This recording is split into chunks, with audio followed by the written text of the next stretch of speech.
एक गरीब किसान को उसके एक मित्र ने कुछ बीज दिए और उसे बताया कि ये बीज बांस के पेड़ की उस प्रजाति के हैं जो चीन में पाए जाते हैं।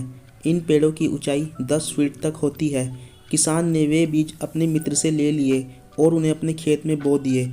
उसे आशा थी कि जिस दिन वे बांस के ऊंचे पेड़ बन जाएंगे, वह उन बांसों को बेचकर उसे अच्छी आमदनी होगी और उसका परिवार एक अच्छा जीवन जी पाएगा। वह उन बीजों को पानी देता रहा, दिन भर उनकी देखभाल करता और रात में भगवान से प्रार्थना करता कि उसके सपने पूरे हो जाएं और उसे इन बीजों से 100% परिणाम मिले।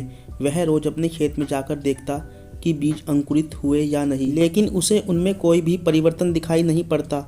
इस तरह 1 वर्ष बीत गया, लेकिन उन बीजों से अंकुर नहीं फूटे। अन्य बीज सामान्य 1 सप्ताह में अंकुरित हो जाते थे और कुछ महीनों में ही फसल आ जाती थी। उस फसल के द्वारा ही किसान के परिवार का भरण पोषण होता था।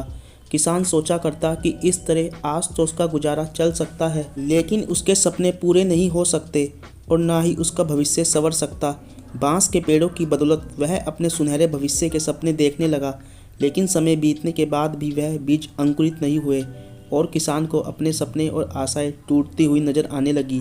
उसके मन में शंका उत्पन्न होने लगी कि कहीं वे बीज सड़ तो नहीं गए हैं। 1 वर्ष और बीता, लेकिन बीज अंकुरित नहीं हुए। दूसरे किसान और गांव वाले उसका मजाक उड़ाने लगे कि वह उन बेकार के बीजों पर अपना समय और परिश्रम व्यर्थ गंवा रहा है। सबके ताने सुनकर किसान विचलित होने लगा।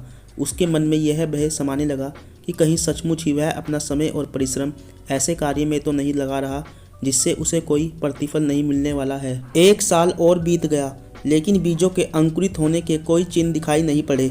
लोगों ने किसान का मजाक उड़ाना जारी रखा, लेकिन किसान ने आंशिक भय के बाद भी अपने मन में छोटी सी आस बांधकर रखी थी, इसलिए उसने लोगों की बातों को दरकिनार कर उन बीजों की देखभाल करना जारी रखा। ऋतुएं बीतती गई और किसान एक चमत्कार की उम्मीद में बीजों को रोज पानी देता रहा और उनकी देखभाल करता रहा। लेकिन 4 साल बीत जाने के बाद भी एक भी बीज अंकुरित नहीं हुआ, जिससे किसान की उम्मीदें थोड़ी और कम हो गई। लेकिन फिर भी वह उन बीजों को पानी देता रहा। फिर भी समय के साथ किसान की आशा कम होती चली जा रही थी, लेकिन भगवान पर उसका विश्वास अटल था। उसका विश्वास था कि भगवान उसके परिश्रम का फल उसे अवश्य देंगे। 5 वर्ष बीत जाने के बाद अचानक एक सुबह गांव के लोगों को उस किसान के चिल्लाने की आवाज़ सुनाई पड़ी।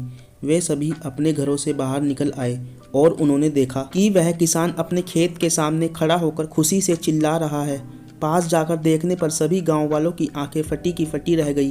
किसान के खेत में बांस के बीज अंकुरित हो गए थे। किसान की खुशी की कोई सीमा नहीं थी। 5 साल बाद उसकी मेहनत सफल हुई थी। वह खेत गांव वालों के आकर्षण का केंद्र बन गया। बांस के पेड़ तेजी से बढ़ रहे थे। 5 सालों से खाली पड़ा किसान का खेत मात्र 5 सप्ताह में 10 फीट बांस के पेड़ों से भर गया। इस चमत्कार को देखकर सभी दंग थे। उधर किसान खुशी से फूला नहीं समा रहा था। वह बांस के पेड़ों न केवल उसके परिवार का बल्कि उसकी कई पीढ़ियों का भरण पोषण करने वाले थे। वह रह रहकर भगवान का धन्यवाद कर रहा था। उसे यह भी समझ आ गया था कि जो सीख उसे मिली है वह अमूल्य है। उसने सपनों का बीज बोने और रोज उसका पोषण और देखभाल करने की सीख मिल गई थी। उसने लोगों की नकारात्मक बातों पर ध्यान न देने का पाठ भी पढ़ लिया था। उसने अपने भय और शंकाओं से परे हटकर अनवरत परिश्रम करने का महत्व समझ लिया था। साथ ही भगवान पर उसका विश्वास और अटल हो गया था। किसान ने पूरे गांव के सामने एक उदाहरण प्रस्तुत कर दिया, जिसके बाद गांव के अन्य किसान भी अपने खेतों में बांस का पेड़ उगाने लगे और धैर्य से हर दिन उसकी देखभाल करने लगे। किसान ने तो अपने सपनों पर विश्वास बनाए रखा। आपका क्या? आप अपने सपनों को पूरा करने के लिए किस हद तक परिश्रम करने के लिए तैयार हैं? आप में कितना धैर्य है? अपने सपनों पर विश्वास रखें, खुद पर विश्वास रखें, धैर्य से परिश्रम करते रहें, सफलता अवश्य प्राप्त होगी।